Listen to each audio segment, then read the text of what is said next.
여러분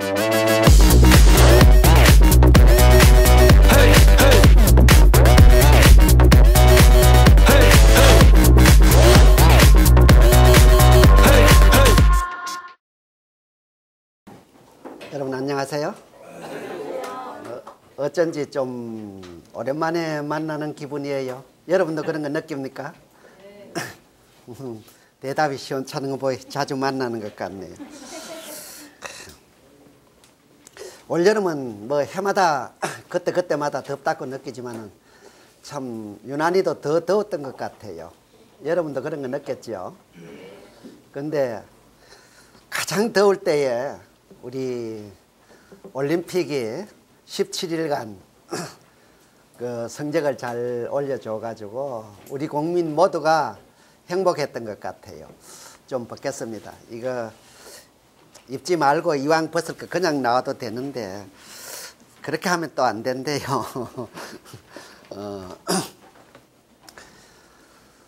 우리가 생각해도 우리 국민이 참 위대한 것 같아요. 어떻게 생각하면 우리 자신들은 모르는데 여러분 어때요?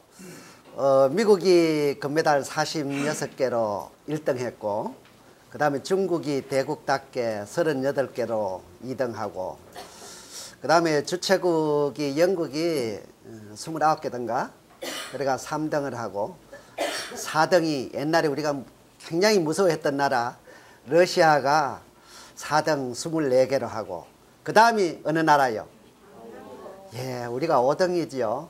참 200개국 나라가 참여해가지고 메달, 동메달 하나로 딴 나라는 79개 나라예요. 그런데 우리가 당당히 5등을 했다는 거지. 그 뒤에 우리나라 뒤에 따라 나오는 나라 이름 들으면 기분 참 좋아요. 독일, 그 다음에 프랑스, 그 다음에 이탈리아. 또 더 기분 좋은 거는 뭐예요? 일본. 말하기도 여러분도 너무 잘 알잖아요. 일본은 7개로 11등을 했어요. 톱 10에서 멀어진 거죠. 근데 또 약간 자랑스러운 거는 우리나라도 참 이제는 의식이 많이 좋아진 것 같아요. 북한이 잘하는 걸 옛날에는 싫어했어요. 그랬죠? 북한 좋은 소식 우리도 감췄습니다. 근데 지금은 북한이 잘하니까 아주 우리 언론도 긍정적으로 우리 국민이 그만큼 성숙해졌다는 뜻이죠. 초장에 우리 북한도 금메달 4개를 따가지고는 그 이후에는 딸 것이 없었던 모양이에요. 4개 따고 나더니 소식이 딱 끊겼는데 그래도 거기 20등이라는 거죠. 그래서 참 우리나라가 남북이 합한다면은 3등 정도 하지 않을까. 그래서 우리 국민 우리 스스로는 몰라도 세계 사람들이 얼마나 놀라겠어요. 대단한 거죠. 우리 스스로 긍지를 가지도 되지 않나 그렇게 생각을 합니다. 오늘의 주제는 아까 우리 그 사회자가 얘기했듯이 사람을 움직이는 호감지수. 실제는 사람의 마음을 움직이는 호감지수인데 제목이 너무 길면은 좀 곤란해가지고 제가 사람을 움직이는 호감지수. 모든 사람들은 어떤 마음에서부터 뭔가 이루어져야지 어떤 행동을 하게 돼가 있어요. 제가 이거 실제 사항인데 며칠 전에 우리 회사에 오느라고 차를 몰고 오다가 참 이상한 것 같아요. 그날 뭐 시간이 바쁜 것도 아니고 급한 것도 아니고 그냥 가면 되는데 여기 타 가가지고는 보니까 좀 한가하고 아무도 없어요. 핵중앙선을 틀어가지고 싹 돌아버렸지요. 제가 1년 전에 얘기했잖아요. 교통위반을 제가 안 하겠다고 결심을 하고 나니까 한 1년간 거의 안 하더라고. 사람이 어떤 마음을 먹느냐요. 기회만 있으면 교통위반을 하려고 마음먹으면은 교통위반 잘합니다요. 근데 제가 한번 벌점의 그 위험을 느끼고는 아 이제 안 해야 되겠다 하고 그런 지가 전에 교통 얘기한 지 1년 넘었잖아요. 거의 교통위반을 안 하고 벌점도 안 날라왔단 말이에요. 근데 그날은 제가 왠지 모르겠어요. 그냥 뭐 내 머리가 어떻게 작동을 했는지 바로 여기서 횡단 딱 해가지고는 근데 내가 뒤로 가가지고 주차를 딱 하니까 웽 그는 소리가 나는 거예요. 갑자기 웬 웬 백차가 이 골목길에 이 생각을 하다가 아차 이거 걸렸구나. 그때부터 김이 팍 새더라고요. 내 옆에 딱 갖다 대면서 문을 똑똑 두드리면서 중앙선 침범 6만 원에 벌점 30점입니다. 와 진짜 기분이 그냥 싹 잡치더라고요. 근데 이제 그날 제가 참 이상했어요. 경찰이 면허증을 요구를 하길래 내주면서 아유 경찰님 참 이상하지요. 제가 오늘 바쁘지도 않고 시간도 많고 근데 왜 제가 중앙선 침범을 하겠어요. 사람이란 건 인간이란 건 참 이상한 것 같아요. 한순간 이 머리가 어떻게 돌았는지 제가 그냥 위반을 했어요. 한번 척 보고 웃더라고요. 그러면서 또 이제 혹시 백이나 될까봐 제가 공무원 한지 뭐 얼마나 오래 전에 해놓고는 제가 공무원 출신인데 그러니까 아이 공직자가 그렇게 위반하면 더 안 되지요. 딱 그러는 거예요. 나는 무슨 도움이나 받을까? 그래 얘기했는데 그러면서 제가 얘기했어요. 참 사람이란 건 묘한 것 같습니다. 그 인간의 머리란 거는 통제를 할 수 없는 것 같아요. 제가 한심한 생각이 듭니다. 왜 위반을 했는지. 그러니까 딱 쳐다보더라고. 한참 쳐다보더니 설머시 면허증을 저한테 주는 거예요. 다 딱지를 끈타가. 와 저도 놀라우면서 받으면서 아이 어느 경찰서 소속이지요. 그러니까 아이 그런 거는 몰라도 됩니다. 딱 그러더라고. 그러면서 뒤돌아 백차를 타러 가는데 그 뒷모습이 얼마나 아름다운지 멋진 경찰관이 있구나. 그렇게 생각하면서 제가 저 경찰관이 나를 따라서 100m를 넘어 추적을 해가 와가지고 개심해서 나를 잡았는데 어떻게 저 사람이 그 수고한 걸 생각 안 하고 되돌아갔을까. 그 생각을 하게 됐어요. 이거 실제 사항이에요. 이건우 이사가 옆에서 차에서 내리지도 않고 구경을 했어요. 경찰에 걸려가 있으니까 미안해서 못 나왔다 그러대요. 그러면서 변명을 하기를 사람 있으면 안 봐주니까 우리 회장님이 어떻게 해결하나 창너머로 계속 보고 있었다는 거예요. 이거 실제 일어난 사건이에요. 그래서 경찰에 가고 나서 곰곰이 생각했어요. 저 경찰이 어떻게 나를 봐줬을까? 여러분 뭐 때문에 봐주는 것 같아요? 그렇지요. 호감, 어떤 호감을 느꼈던 거예요. 인간적인 호감을. 참 인간적이라는 생각을 했을 거예요. 처음에 제가 그 생각을 했어요. 아, 이 사람이 인간적이구나 하는 걸 느꼈을 거고, 두 번째는 제가 구차한 변명을 하거나 항의를 하지 않았다는 거죠. 제 잘못을 인정했다는 거예요. 그에 대해서는 내가 의의를 내 자신을 탓했지 그 경찰, 저는 평소에는 경찰에 걸리면 경찰 욕 참 많이 해요. 그냥 뭐 전에도 얘기했죠. 뭐 국민의 생명과 재산을 보호하려고 이거 잡는다고 벌칙금 수입 올리려고 그런 거잖아요. 내가 이제 그러고 아이 전주 때 뒤에서 숨어서 무슨 국민의 생명과 재산을 보호해요. 그렇게 계속 딱지 끊는 동안 내가 욕을 하거든요. 근데 그날은 그냥 조용히 내 자신만 탓했다는 거죠. 세 번째는 그때 제가 생각하기를 제가 좀 정장을 하고 있었어요. 옷차림이 아니었나 이 생각을 했어요. 제가 막 아주 헐렁한 옷을 입고 논팽이 같은 그런 스타일이었다면 봐줬겠어요. 그래서 옷차림이 우리 영업하는 데는 참 중요하다. 그런 생각을 했습니다.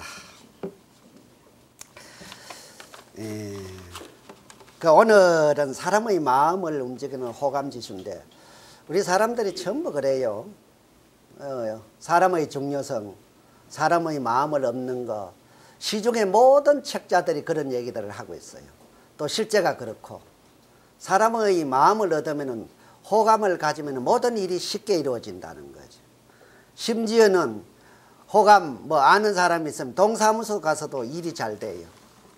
그리고 호감 있는 사람한테는 전부 잘해줍니다. 도와주고. 근데 호감이 없으면 어때요? 왠지 미워져. 응? 근데 이 호감을 얻자면은 제1법칙 상대에게 관심을 가져야 된다. 나한테 관심 없는 사람은 나도 관심 없어요. 그렇죠? 나한테 시큰둥하게 하고 나한테 아무런 성의도 안 보이는데 내가 그 사람한테 관심 가져요? 그래. 네가 그렇다면 나도 그렇다 이러잖아요. 우리 차시문정 제일 큰 언니 나오셨네. 허리가 아프다 그러던데. 근데 허리가 나섰어요? 오늘 화장도 잘 됐네요. 머리 스타일도 바꿨네요. 그랬죠? 이때 카메라 한번 비춰주면 좋은데. 내가 이렇게 관심을 가진단 말이야. 이 우리 차시 문제 큰언니가 나를 좋아하겠어요, 안 좋아하겠어요? 이렇게 전국적으로 띄워주는데. 그렇죠? 고맙죠, 오빠요. 이게 내 관심이라니까요. 내가 자주 얘기하지만 차시 문정은 우리 한강라이프 없었다면 집안 망했을 거예요. 나한테 호감을 가져주면은 나도 내가 딴 사람한테 호감을 갖게 되는 겁니다. 상대적이에요. 근데 어떤 사람이 이런 얘기를 한다는 거죠. 내 생일날인데 지 새끼 한 마리도 아이고 이렇게 하면 안 되지. 어떻게 정심 하나 살 사람도 없다. 그런 얘기를 한다는 거죠. 그러면은 나도 정심을 안 샀다는 뜻이에요. 생일 때 누가 정심을 야, 너 생일이지? 내 정심 살게 국수 살게 하고 사줬으면 다음 생일 때 가만히 있겠어요? 너 생일이 언제냐? 이렇게 묻고 관심을 가지는 거죠. 아니 생일 때 장미 뱃속이를 내가 선물했는데 그 다음 내 생일 때 그 사람이 입 싹 닫고 있겠어요? 장미 뱃송이나 받고. 장미 뱃송이 박영자 팀장 받아봤어요? 아직 못 받아봤어요. 아이고 여자로 태어나가 그건 뭐야. 아직 장미 뱃송이 받아보신 분? 와 많네. 의외로. 어라? 얼굴 못난 여자도 받았네. 아이고. 네, 장미 뱃송이 정도 생일 때 선물해 줬는데 그 다음 생일 때 아무 관심 표명 안 하고 입 닦을 사람이 어디 있겠어요. 아우 근데 저도 생일 때 한 3년차 아무도 집안 말고는 관심 가진 사람이 없어. 그게 내 잘못이죠. 전에는 뭐 옛날 현직 때 있던 직원들이 뭐야 떡도 보내주고 꽃다발도 보내주니까 우리 한강 직원들이 회장님 생일이긴 하고 날짜를 기억해주고 또 전에 우리 여기에 어떤 그 지사장 한 분이 꼭 생일을 절 챙겨주대요.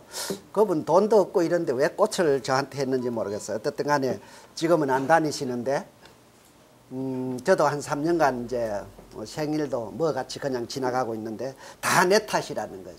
내가 남의 생일에 아무 액션을 취하지 않았다는 거죠. 그럼 비호감은 어떨 때 생기느냐. 호감은 남한테 관심을 가질 때 이렇게 호감이 생기는데 비호감은 자기 중심적일 때 아무도 자기만 생각한다 이거죠. 그러면 호감이 없어요. 작은 이익에 연연하고 항상 논쟁에서 이기고 남을 무시하고 이랬을 때는 남이 절대 호감을 줄 수가 없어요. 신랄한 입당꾼, 말만 열면 남의 욕을 하는 사람. 이런 사람은 호감이 가지를 않아요. 저 사람이 내 욕도 하지 않을. 얘기하는 거 쳐다보면서 저 사람이 저런 욕하면 나중에 내 욕도 하겠지. 이런 생각이 든다니까요. 그 다음에 얼굴이 늘 침울한 사람, 찡그리고 있는 사람은 호감이 없어요. 뭐 얘기하다 보면 헐 걱정거리가 있어요. 그럼 내가 귀찮아지는 거죠. 자기 걱정거리만 계속 얘기하는 거예요. 자기 자식 문제 물론 이제 얘기할 때가 있어요. 그러면 더 솔직하고 참 좋아요. 나는 우리 집에 이런 문제가 있다고. 그런데 늘 습관적으로 우울한 얼굴, 침울한 얼굴을 가지고 있으면 접근하기가 좀 어려워진다. 그 다음에 항상 잘난 체 하는 사람. 잘난 체 하는 사람은 호감이 가지를 않아요. 제 잘난 멋에 산다고 하지만은 너무 잘난 체 하면은 사람들이 전부 자기 잘난 탓에 사는데 남이 잘났다고 해봐요. 그 호감이 가겠어요?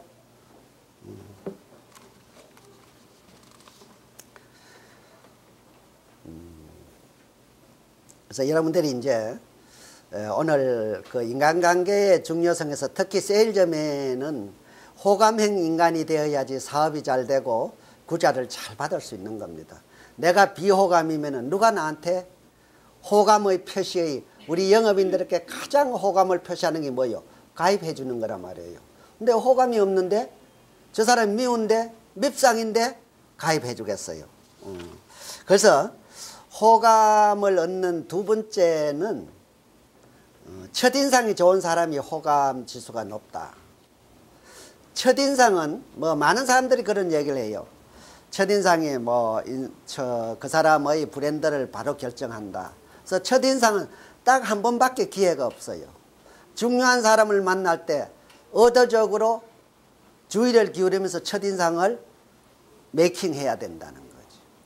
오늘 중요한 포스터에 있는 사람이나 아니면은 오늘 중요한 사업자를 만나거나 가망 고객을 만나는데 아무렇지도 않은 평소 옷차림으로 간다. 그거는 우리 세일즈맨의 자세가 아니라는 거죠. 첫인상은 딱 한 번밖에 기회가 없는 거예요. 그리고 첫인상은 어떤 사람은 뭐 4초에 결정된다. 어떤 사람은 10초에 결정된다. 그런 말을 많이 해요. 한번 딱 훑어본다는 거죠. 그리고 악수하는 순간 이 사람은 나하고 인연이 될 건가 안 될 건가. 앞으로 지속성 인간관계 이런 게 마음속에서 결정이 된다는 거죠. 선 볼 때 전에도 제가 얘기했지만은 딱 상대방이 문을 열고 들어오는 순간 쳐다보는 순간 걸렸다 저거는. 됐다 괜찮네. 70%가 벌써 그 순간에 결정한다는 거예요. 어떤 사람의 첫인상이 그 다음 나머지 30%는 뒤에 그 사람 첫인상은 별로였는데 같이 사귀어보고 시간을 두고 지내보니까 참 멋진 면이 있네. 이게 30%밖에 안 된다는 거예요. 그 다음에 우선 일관성의 원칙이라는 게 있어요. 우선 일관성의 원칙이 무슨 얘기냐면은 첫인상에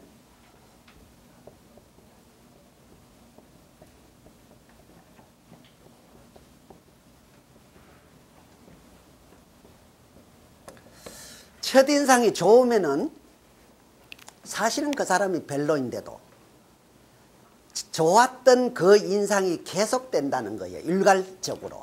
한번 좋았던 게 무너지는 것이 쉽지 않다는 거죠. 그런데 이 반대로 첫인상이 나쁘면은 그 사람 실제 나쁘지도 않는데도 나쁜 걸로 계속 그 이미지가 유지된다는 거죠. 그래서 첫인상이 나쁘고 저 사람이 나쁘다고 어떤 머릿속에 어떤 각인이 되고 나면은 이걸 고치는데 약 4년간이 걸린다는 거예요. 4년간이 지나야지 내가 오해했구나. 처음 만났을 때 저 사람 이미지가 또 깡패 같았다. 또 마귀 할멈 같았다. 이런 인상이 잘못됐구나. 매력적이네. 참 인간성이 좋네. 이런 걸 고치는 데는 약 4년간이라는 시간이 걸린다는 거죠. 그렇다면은 첫인상이 우리 인간관계에서 미치는 영향이 얼마나 지대하다는 것을 알 수 있잖아요. 그러니까 첫인상도 훈련을 통한다든지 어떤 자기 의지적인 노력으로 첫인상을 좋게 만드는 것이 아주 중요한 우리 세일즈맨의 포인트가 된다는 거죠. 아무렇게나 사람을 대하면은 곤란하다는 거죠.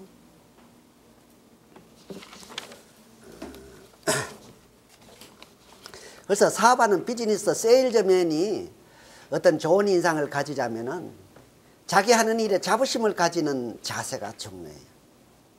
자기 하는 일을 뭐 별로 중요하게 여기지 않고 시답게 여기면서 열심히 하는 자세를 보여주지도 않고 좋은 호감을 얻는다는 것은 참 힘든 일이죠. 남한테 이 세일즈가 좋다. 우리 시스템이 좋다.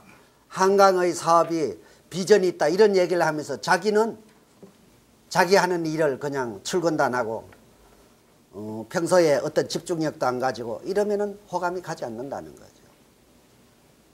스스로 하자는 일을 하고 있다고 생각한다면은 어떤 다른 사람한테 호감을 참 딴 사람이 봤을 땐 저 사람 미친 사람 아니야.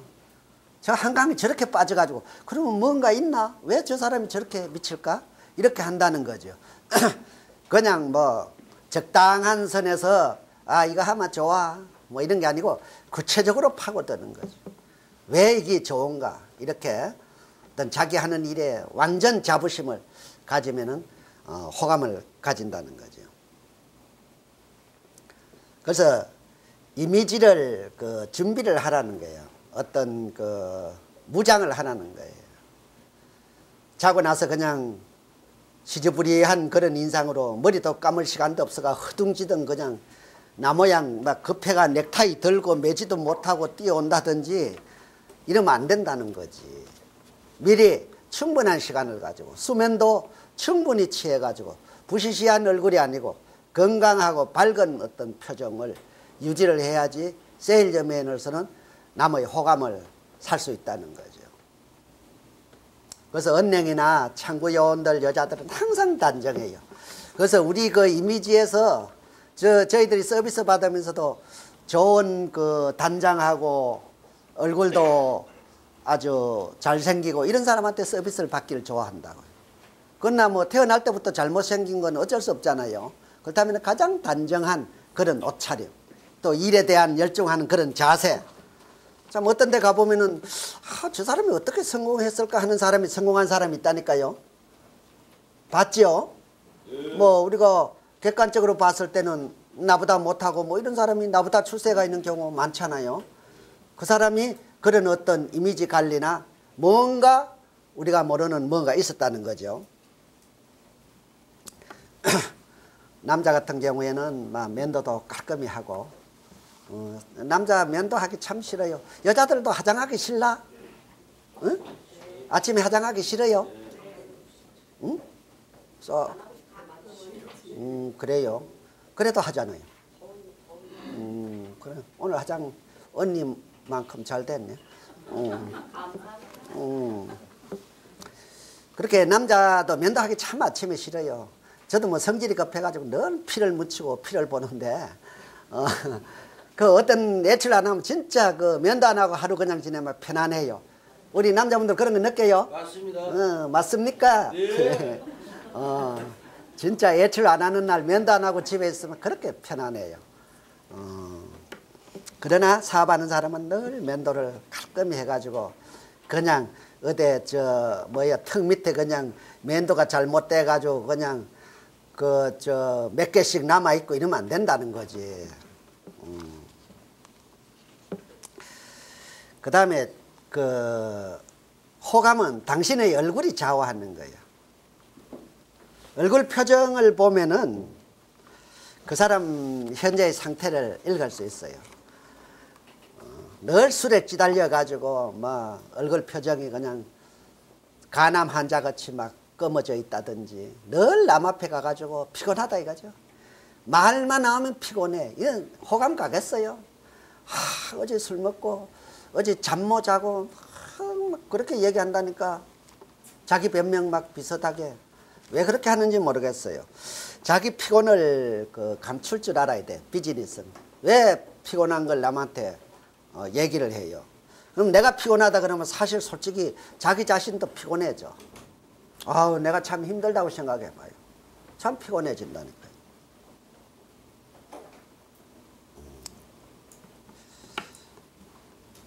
늘 미소 짓는 거 저도 그거는 참 안 되는데 요새는 그런 소리 들을 때도 있어요. 제가 전에는 뭐 건의를 유지하는 것이 엄숙한 표정을 짓는 건 줄 알았어요. 딱 그래가지고 남이 좀 접근하기 힘들게. 이게 옛날엔 또 그렇게 했어요. 턱을 앞으로만 딱 당기면서. 이게 뭐 남자의 건의인 줄 알았어요. 근데 지금은 시대가 아니죠. 그런 사람은요, 사람의 주위에 사람이 없어요. 미소를 짓는다. 미소를 짓는데 마음속까지, 가슴속까지 미소를 지어야 돼. 실제 좋아서 웃어야 돼.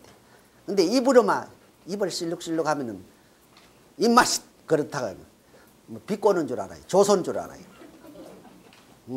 어떤 사람 그런 표정 된다는 거 마음은 웃고 싶지 않는데 입가에만 웃다 보면은 조소하는 느낌이 쫙 들 때가 있다니까요. 여러분은 뭐 그런 거 느꼈는지 안 느꼈는지 모르지만 웃어줄 때 상대한테 동의할 때는 마음속까지 같이 야 참 네 얘기에 재미있네. 가슴속까지 동의해 주면서 웃어줘야 된다. 그러면 그때 자기는 모르지만 둘이 어떤 합일점이 마음이 탁 부딪히는 거예요. 야 얘가 나한테 동의해 주는구나. 그래서 호감지수가 높아지는 거죠.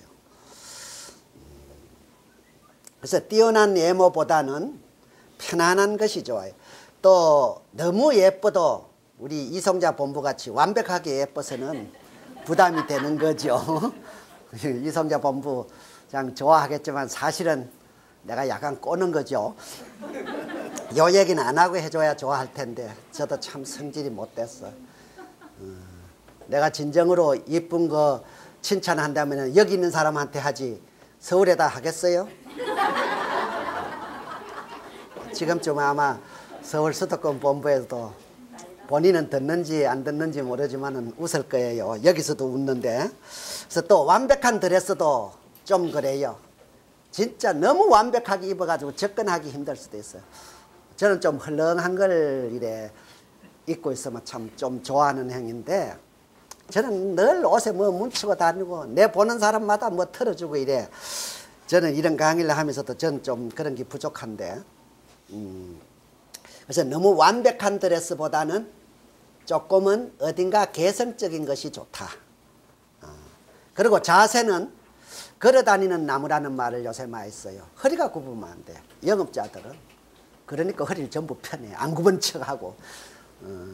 그래서 남자나 여자나 저도 약간 허리가 굽었다는 얘기를 가끔 들을 때가 있는데 그래서 그걸 생각할 때마다 걸을 때 제가 좀 이래 90도로 걸으려고 아이고 이래 걷네. 내가 이래가 또 이래 고치기도 하고 이러는데 그리고 또 허리 굽은 사람은 오래 못 살아요. 그러니까 어떤 허리를 펴는 습관을 가지는 것이 좋은 것 같아요. 걸어다니는 나무 행위로 우리가 자세를 좀 바르게 하는 것이 호감을 주는 그 얻는 비결 중에 하나이다. 그 다음에 호감을 얻는 것은 그 사람하고 닮아야 돼요. 유유상종. 끼리끼리 모이거든요. 나하고 안 닮은 친구는 싫어해요. 술 안 먹는 사람 어때요? 친구들끼리도 난 술 좋아하는데 술 안 먹는 사람은 어때요? 슬슬 멀어진다니까요. 담배 또 고 모 팀장이 토론해. 담배 피우는 사람들은 담배 피우는 사람끼리 모인다니까. 응? 그렇잖아요. 점심 먹고 나서 담배 피우는 사람 유유상종이야. 끼리 모인. 담배 안 피우는 사람 그 끼가 있는 거 봤어요? 그래서 닮은 사람은 닮은 사람을 좋아한다는 거죠. 취미가 같으면은 호감지수가 높아져요. 처음 만났을 때 식당 같은 데 갔을 때 나는 짜장 그러면 나는 국물 있는 우동 그러면 안 된다는 거예요. 좀 닮아줘야 돼요. 나는 설렁탕 그러면 나는 비빔밥 어울려요? 그러니까 처음 만났을 때는 맞춰줘야 되는 거예요. 상대가 우동 그러면 야 나도 속으로 우동을 생각했는데 그 국물 있는 거 탁월한 선택. 우동 2개? 얼마나 좋아요. 근데 나는 우동 그러면 나는 갓짜장. 처음은 그러면 안 된다는 거예요. 유유상종 닮은 것을 전부 좋아해요. 그래야 호감을 얻는 거지.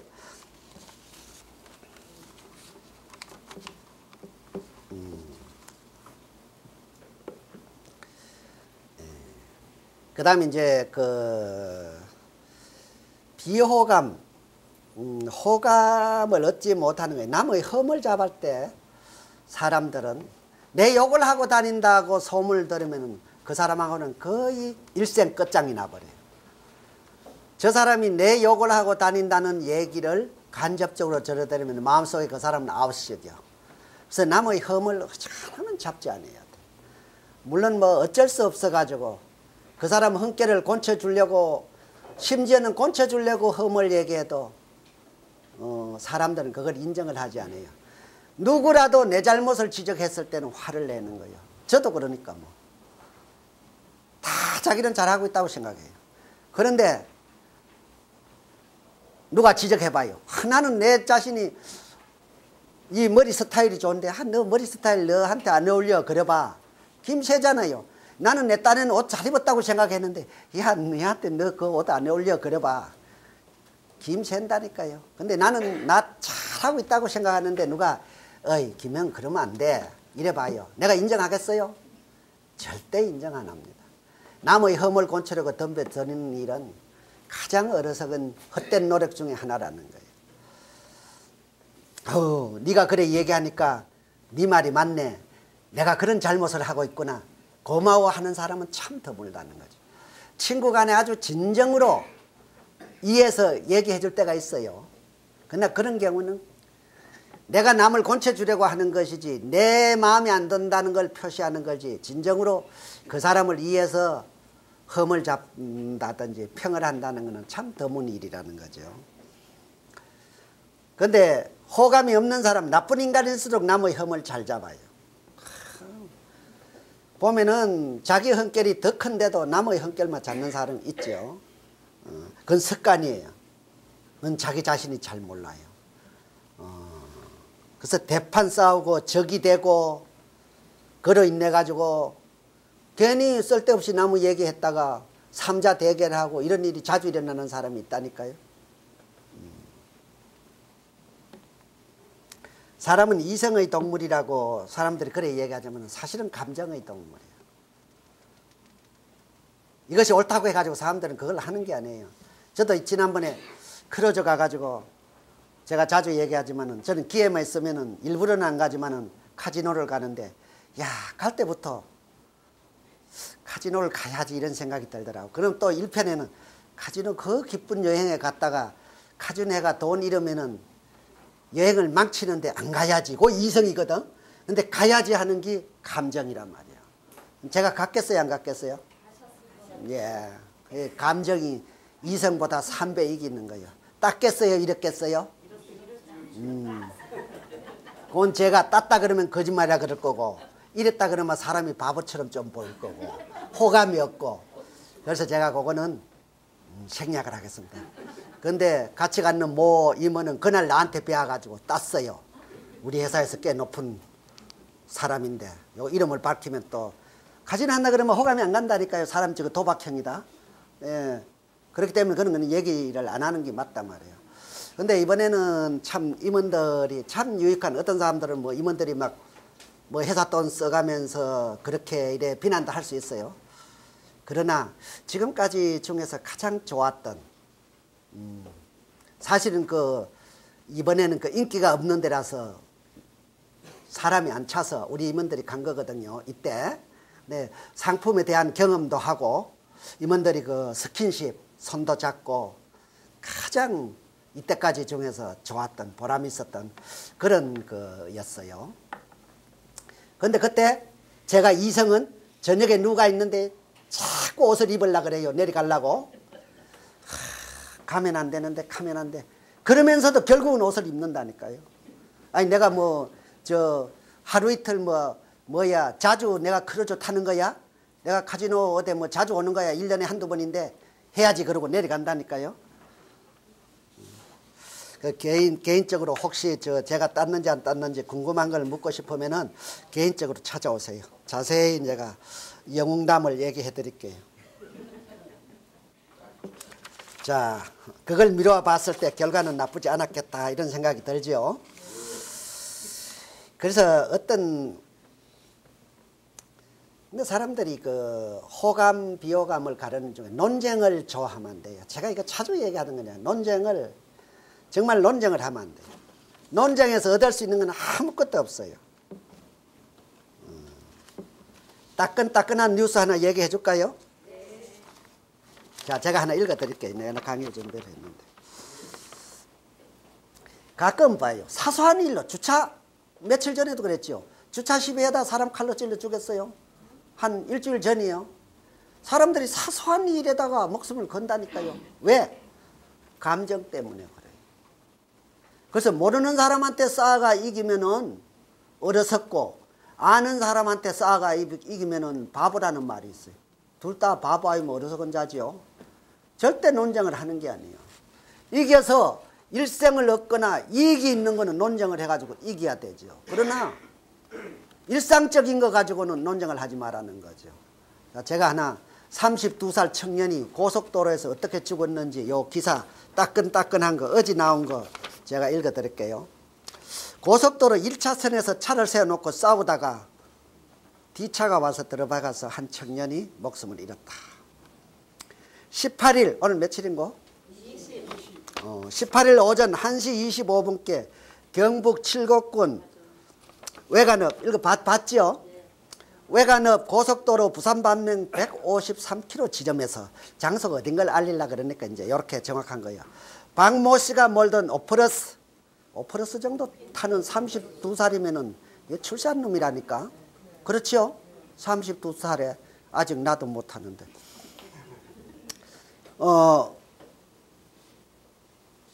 오프로스를 몰던 반모 씨가 승용차 앞에 정차했던 김모 씨의 SMO 승용차를 들어박았다. 이 사고로 도로에 서 있던 김 씨가 오프로스 차량에 부딪혀 그 자리에서 적사했다.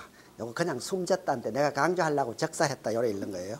사고 당시 김 씨는 스포츠 유틸리티 차량 SUV 투싼을 몰던 이모 씨, 29살이 이 정도면 세다 말이야. 전부 잘나고 출세했는데 요 지혜를 모르는 거예요. 낯선 사람하고 싸워가 이기면은 바보다 이 말을 몰랐다. 지혜가 없으니까 가는 거예요. 아니 고속도로 1차선에서 차 세워놓고 싸우는 놈들이 어디 있어요? 응? 실제 상황이에요 이것도. 김 씨는 두산을 몰던 이모 씨와 시비가 붙어 고속도로 1차선에서 살을 내놓고 싸우던 중이었다. 자, 32살 먹은 청년이 벌써 논쟁을 하지 말라는 거예요. 아니 고속도로에서 운전하다가 싸가 차 속에 들어오는 친구 이기가 못할 거예요. 고혜자본부장 잘 알지요? 내가 얘기했죠. 그 고혜자본부장 저 도로가에서 서로 뭐 옆치기 도로고 이런다고 싸우지 말아요. 앞으로. 지난번 얘기 들으니까 굉장히 위험했더라고. 남자가 고혜자본부장보다 더 독했으면 작살나는 거예요. 근데 고혜자본부장이 더 독해가지고 이겼던 거만. 그래서 논쟁은 아는 사람이든 모르는 사람이든 친구들끼리든지 논쟁해가 이기면은 뭐 자주 얘기하잖아요. 실익이 없다. 싸우지 말라는 거죠.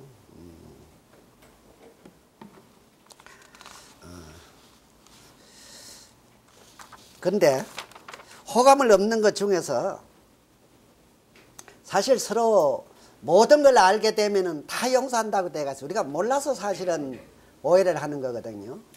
남을 흠을 잡고 논쟁을 하려면은 상대도 다 인격이 있고 상대도 다 어떤 그 가치관을 가지고 살아가는 사람이란 말이에요. 근데 우리가 오해를 해버리면 상대가 나쁘고 나는 옳다고 생각하는 거죠. 모든 것을 알게 되면 모든 것을 용서한다는 말은 우리가 상대를 몰라서 오해를 하고 논쟁을 하는 것이지, 한번 술 한 번 같이 먹고 대면해봐요. 우리 이민들이 그렇게 대면해가지고 바다 건너가니까 마음을 서로 풀 수 있듯이 늘 사람을 만나가 술 한잔 막걸리, 요새 대전 같으면 대전 온 막걸리 그거 3,000원 하는 거고 한 번 만나가 얘기하면 다 풀린다니까요. 그래서 우리가 그 대면해가지고 어떤 친화력을 가지면은 호감지수가 올라가는 거죠. 그때 칭찬을 한다면은 금상첨화예요. 우리가 뭐 모든 인간관계 서책에 보면은 칭찬을 하다 몇 조에 나오고 있어요. 그런데도 우리는 모든 사람들은 칭찬에 굶주려 있다는 거죠. 어떤 사람이 일을 열심히 할 땐 칭찬받고자 하는 거예요. 대개 뭐를 남한테 해줄 때는 내가 칭찬을 듣고자 그런 일을 한단 말이에요. 희생적으로. 근데 사람들은 모든 사람들이 칭찬에 굶주려 있는데 칭찬에 인색하다는 거죠. 저도 이렇게 칭찬해주라 그러는데 저 사람 참 잘하네 속으로는 생각해도 직접 제가 칭찬하는 케이스는 참 드물다니까요. 저마저도 제가 이런 강의를 하면서 늘 느끼면서도 그래도 근래는 제가 다른 사람 칭찬을 좀 많이 하는 편이에요. 작은 것이라도 발견해가 칭찬하려고 노력을 하는데 실제 생활에서는 그게 쉽지가 않다는 거죠. 특히 경쟁관계에 있는 동급끼리에는 칭찬해주기가 얼마나 어려운지 몰라요. 같은 팀장끼리, 같은 본부장끼리, 같은 임원끼리 칭찬해주기가 얼마나 어려운지 몰라요. 실제적으로. 그런데 우리는 모든 사람들이 칭찬에 굶주리가 있기 때문에 칭찬해주면은 우리 인간관계에서 정말로 인간관계가 성립되는데 쉽다는 거죠. 그래서 새로운 생활법이라는 게 있어요. 반대로 한다는 거죠.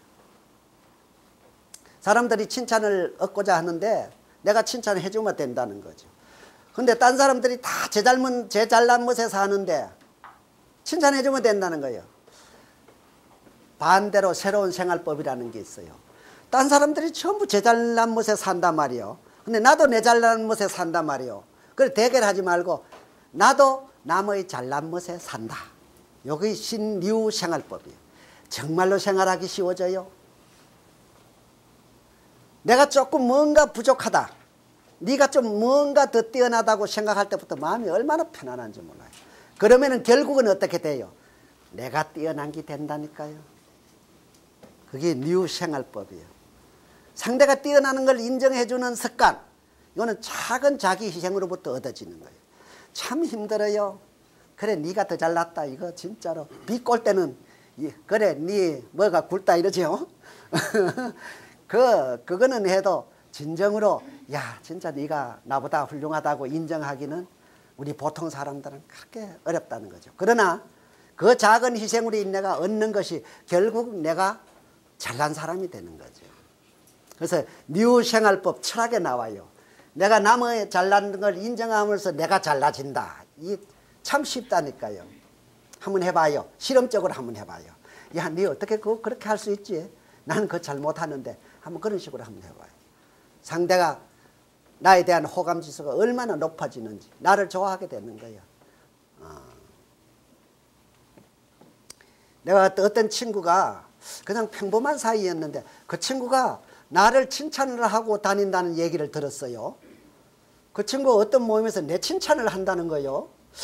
그 친구가 왜 내 칭찬을 하는지. 그런데 그 다음 모임에서 만날 때부터 내가 그 친구를 좋아하게 되더라고요. 저 친구가 내가 없는 자리에서 나를 칭찬하고 다녀. 내가 그 사람을 좋아하게 되더라고요. 왠지 그 사람이 호감이 가더라고요.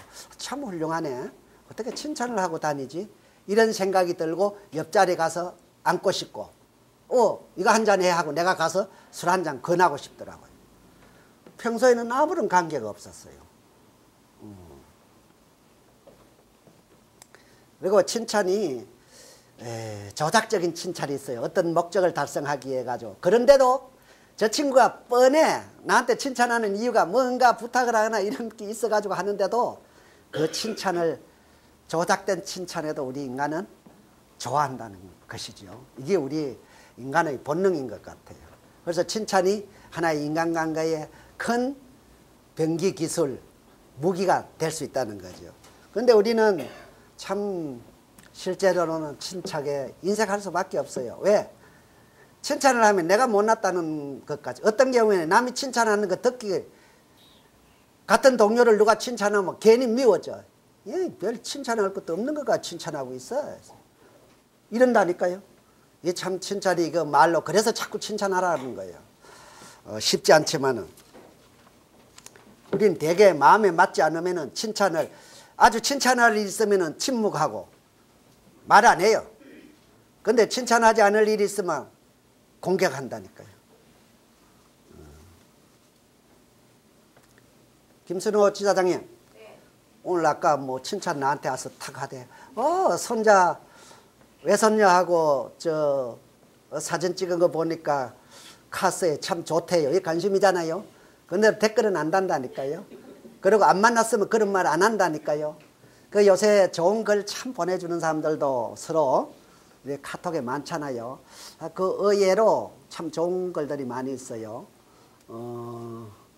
제가 아까 완벽한 것이 호감 지수를 얻는데 크게 도움이 안 된다 그런 말 했잖아요. 누가 보내준데도 그런 게 있어요. 처칠이 연설을 잘하는 사람이요. 그 사람이 연설하라 그러니까 그런 말을 했잖아요. 포기하지 마라. 포기하지 마라. 결코 포기하지 마라. 이러고 내려갔단 말이야. 그 수만 마디 몇 시간 그 연설하는 것보다 더 그 전쟁에 지금 말이지 독일하고 붙어가지고 국민들이 질 것 같아가 포기하고 있는데 의회 연설상 나가가지고 포기하지 마라. 우리 영국 국민들이요. 포기하지 마라. 절대 포기하지 마라. 그 지도자가 국민을 리드하는 지도자가 포기를 안 하겠다는데 국민들이 포기하겠어요. 그냥 얼마나 맹연설이요. 그래서 어떤 초선 의원이 자기가 연설을 가서 한번 첫 기회에 했어요. 어떤 사람들도 우리 강의도 그래요. 한번 하고 나면 누가 참 오늘 회장님 강의 참 좋았어요. 빈말이라도 하면 좋단 말이에요. 그런데 뭐 강의 끝나고 났는데 쳐다보지도 않고 이래봐요. 그러면은 내가 강의가 잘못됐나? 어떻게 문자라도 하나 누가 오늘 강의 좋았어요. 빈말이라도 오면 얼마나 좋아요. 그래서 자기가 연설을 하고 나서 이게 처칠경으로부터 칭찬을 듣고 싶었어요. 그래가 가서 제 오늘 연설이 어땠습니까? 의원님 그랬어요. 와, 연설 좋았다고. 그런데 다음부터는 연설할 때 조금 더듬거리게 그렇게 얘기한 거예요. 무슨 뜻이지요? 너무 빈틈이 없으면은 그렇게 호감이 있지 않다는 거예요. 저 사람 생전 남았게 차돌배기 같다. 생전 안 속을 것 같다. 그거 좋아요? 어? 좋아요? 안 좋죠? 이름 얘기해요? 하지 말아요. 그렇죠. 너무 완벽하면은 좋지 않다는 거죠. 자, 이거 또 카톡에 누가 팀장이 보내준 건데, 어떤 사람이 이제 물을 기르는 양통에, 여러분도 많이 봤을 거예요. 확 돌았는 내용이니까. 물 항아리를 길러가지고 이제 집에까지 오는데, 한쪽은 금이 가가지고 반은 오다가 새는 거예요. 그래서 이웃 사람들이 자꾸 보니까 참 저 사람 어리석다 이거예요. 아니, 물통을 새 걸 하면은 꽉 찬 거 집에 가져오면 얼마나 효율적이요. 그래서 어느 날 하도 답답해서 왜 물통 그 거미 간 걸 가지고 항상 물을 떠다릅니까? 그러니까 예 그래요. 제가 물통을 떠고는 길가를 한번 살펴보세요. 내가 물이 흐른 한쪽에 흐른 곳에는 나무들이 자라고 꽃이 피고 이러는데 왼쪽에 물이 안 샌 곳에서는 그 바닥이 너무 황망하잖아요. 그런 아주 시사하는 바가 큰 그런 것을 보내줬더라고요. 저도 이런 글 받고도 답도 좀 잘 안 하지만은 어떻게든지 남이 그 칭찬할 일이 있으면 칭찬을 직접 해주는 것이 호감을 얻는 그런 그 길이다. 사과할 일이 있으면은 확실하게 해라. 인간관계에서 실수는 있을 수 있어요. 근데 사과하기 싫어가지고 뺑뺑 돈다니까요. 한 달 전에 했는 걸가 어쩔 수 없어가 만나가 사과한다니까. 타이밍이면 사과는 타이밍이에요. 그리고 진심이 담겨야 돼. 사과를 변명이나 어떤 구실을 어떤 해명하는 걸로 생각하면 사과 안 받아들입니다. 사과할 때는 진심을 가지고 마음에서부터 사과를 해야 돼요. 근래 요새 가수 싸이 히트 쳐지요? 뭐로 히트 쳐지요? 와, 여러분도 문학계나 즐기는구나. 강남스타일. 참 히트 무지하게 지금 세계적인 반응을 눌러가지고 미국의 대스폰서가 오라 그래가 15일에 일본 갈라 그러다가 싸이가 지금 미국에 가 있어요. 온 세상이 지금 난리를 치고 있어요. 근데 싸이가 아주 비호감의 대명사였어요. 그렇죠? 그 친구, 아빠 친구의 회사에 방위산업체에 가가 근무하면서 농띠를 친 거죠. 그래가지고 들통이 나가 그 회사 직원이 고발했어요. 방위산업체 근무하는데 군 복무 중인데 싸이는 나타나지도 않고 실제 근무를 안 한다. 그래가지고 고소가 돼가지고 고발이 돼가지고는 1차에 폐설을 했어요. 폐설 딱 하고 군대를 다시 가게 된 거죠. 남자의 가장 낭패스럽고 남자의 최악이 뭔지 알아요? 상상만 해도 군대 2번 간다고 한번 생각해 봐요. 이야, 진짜 나도 탈영하겠어요. 어떻게 군대를 2번 가? 한 번은 어떻게 경험상 갔다 올 수 있지만은 군대 2번 간다 그러면 싸이는 군대 55개월 하고 지금 돌아온 거예요. 그런데 어떤 비평가들은 무슨 얘기를 하느냐면 싸이한테 야, 군대 2번 갔다 온 거 아니야? 한 번은 근무 안 했어. 그 훈련소를 2번 갔다 올 뿐이야. 이렇게 비평을 하기 시작한 거예요. 훈련소는 2번 가도 한 번은 근무 안 했으니까 군대 2번 갔다 온 건 아니라는 거죠. 근데 얘가 딱 군대 갔다 와가지고 인터뷰 하면서 그랬어요. 사람들이 저한테 군대 2번 갔다 왔다고 그런 얘기를 하는데 저는 군대를 2번 갔다 온 게 아닙니다. 한 번 근무 안 했다는 걸 딱 인정하는 거예요, 잘못을. 훈련소를 2번 갔다 오고 군대는 한 번밖에 안 갔다 왔습니다. 이렇게 했다니까요.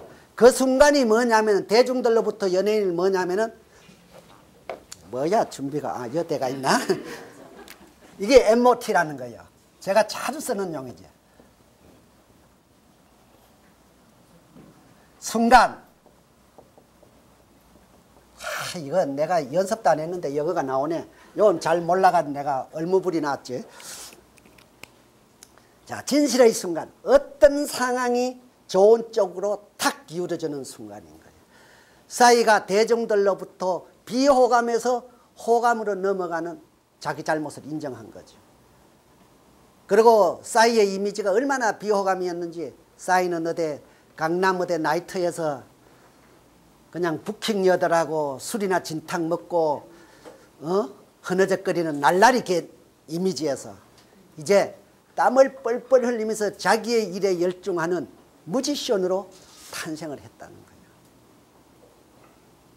요새 강남 스타일 요새 미국 스타일까지 나왔어요. 홍대 스타일 직이요. 대구 스타일 그건 보니까 막 사투리를 쓰는데 야 아마추어가 어떻게 저렇게 만들었나. 강남 스타일 본 사람?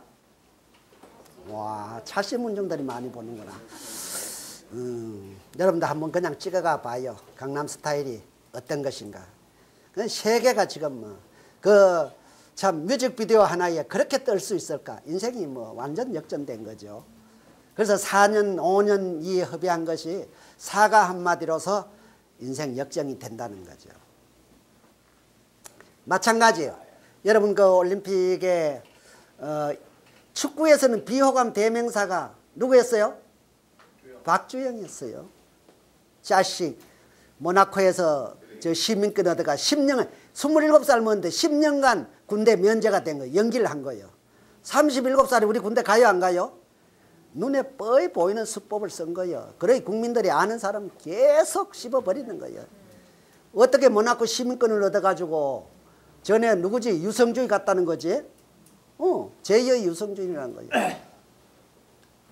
그런데 참 사람은 사람을 잘 만나야 되는 것 같아요. 누굴 만났어요? 홍명보라는 참 위대한 멘토를 만난 거예요. 박지성인가 누굴 만났죠? 예, 히딩크를 만나듯이 누가요 물도 갖다 놓고 세 가지를 갖다 놨네. 날 소중하게 여기는 모양이네. A상 갖다 놓은 사람 내가 목이 말라 마시는 게 아니고 갖다 놓은 사람의 마음을 생각하여 예, 홍명보라는 위대한 그 지도자를 만난 거죠. 그 박주현은 성격이 좀 그런 것 같아요. 그 변명으로 일관하다가 저 최강희 대표팀이 감독이 얘기하니까 거절을 했다니까요. 근데 홍명보는 마음을 다 줬어요. 인터뷰하는 자리에 그 감독이면은요 선수들한테 왕이에요. 저는 벤치 웜이란 말 들었죠? 벤치 그 의자나 따뜻하게 하도록 앉혀놓으려 그러면 앉혀놓고 니 나가라 그러면 나가고 감독은 왕이라니까요.